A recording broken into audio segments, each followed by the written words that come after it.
मोटापा के लिए ये 10-12 अभ्यासों भी बता रहे, अंत में शवासन मर्कटासन भी करेंगे। जितना जो कर पाए, खड़े होकर के, बैठ करके, उल्टे लेट के, अब ये सीधे लेट के हो रहे, दोनों पैरों से, एक एक पैर से। अश्वगंधा के पत्ते खाए, मेदो हरवटी, गोधन अर्क, सुबह सुबह तो गोधन अर्क के साथ ले लें मेदो हरवटी या वेट गो मेदो हरवटी। त्रिफला रात को ले लें अथवा रात को भिगो के सुबह उसका पानी पी लें, त्रिफले का पानी। गरम पानी में, तेज गरम पानी में नींबू, हल्दी, अदरक ये रस में डाल दिया तेज गरम पानी में, और 1 चम्मच गरम गरम पानी में शहद डाल करके पी लिया। इससे बेहतर कुछ भी नहीं है। छोटे छोटे उपाय करने पड़ेंगे वेट कम करने के लिए। नमक, अनाज, मीठा, घी, तेल, तली हुई चीजें, जो अनहेल्दी फूड है, हैवी फूड है, उसको बंद करना पड़ेगा। एक एक पैर से, दोनों पैरों से।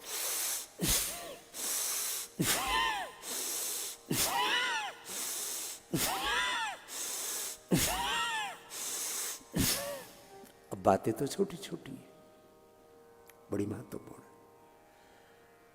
अब एक बहन मिली कल परसों निराम में, योगग्राम में।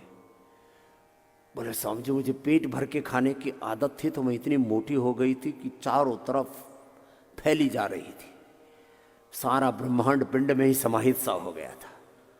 फिर आपने बोला कि नमक, मीठा, तली हुई चीज़ें बंद करो, तो मैंने उबली हुई चीज़ें, और अब बिना पेट भरे मेरी तसल्ली नहीं होती थी तो मैं वाटरमेलन ही खाने लगी जो आपने बताया, और उबली हुई चीज़ें, उससे मेरा वेट भी नहीं बढ़ा, पेट भर जाता था, और धीरे धीरे करके मैंने अपना 20-25 किलो वेट कम कर लिया अब। और सारी जो प्रॉब्लम्स थी वो भी सब मिटा ली, लंबे लंबे श्वासों के साथ, एक एक पैर से, दोनों पैरों से। अर्धलासन, पादवृत्तासन करना तो पड़ेगा। देखो, मेहनत तो करनी पड़ती है। बढ़ाने में भी तो कितनी मेहनत की होगी आपने, कितना खाया पिया होगा, कितना अनाज, कितना घी, तेल, कितना नमक, और फिर ओवर ईटिंग करके, अनहेल्दी ईटिंग करके।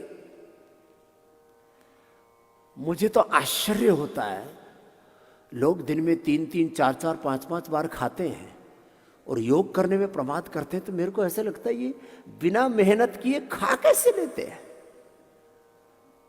और कुछ तो 5-5 पराठे खाते हैं सुबह ही। उनका नाश्ता शुरू होता है पराठों के साथ, पकोड़ों के साथ।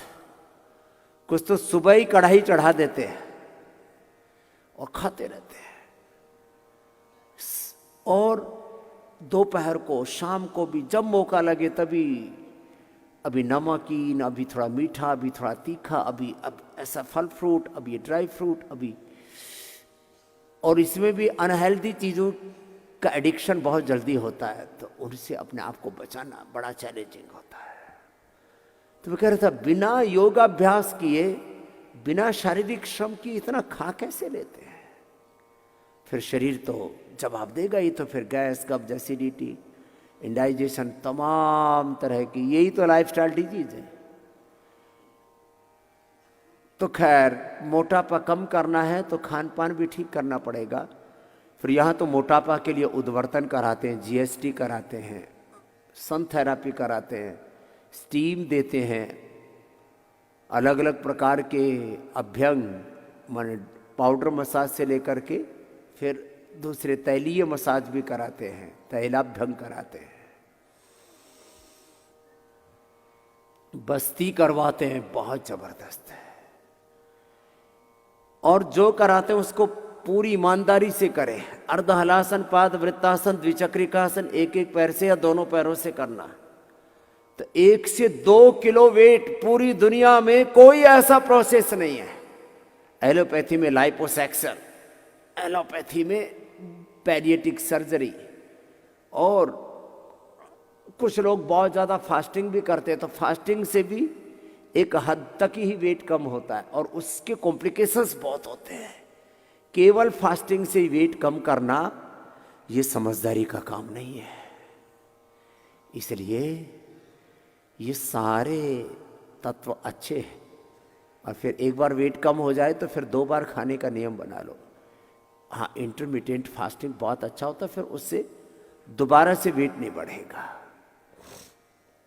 नहीं तो कुछ कहते हैं जी यहाँ आते हैं तो वेट कम हो जाता है, घर जा करके फिर बढ़ जाता है। तो जीवन में कुछ तो परिवर्तन लाना पड़ेगा, कुछ तो ट्रांसफॉर्मेशन लाना पड़ेगा आपको। खैर, ये वेट को, भार को कम करने के लिए करवाए अभ्यास।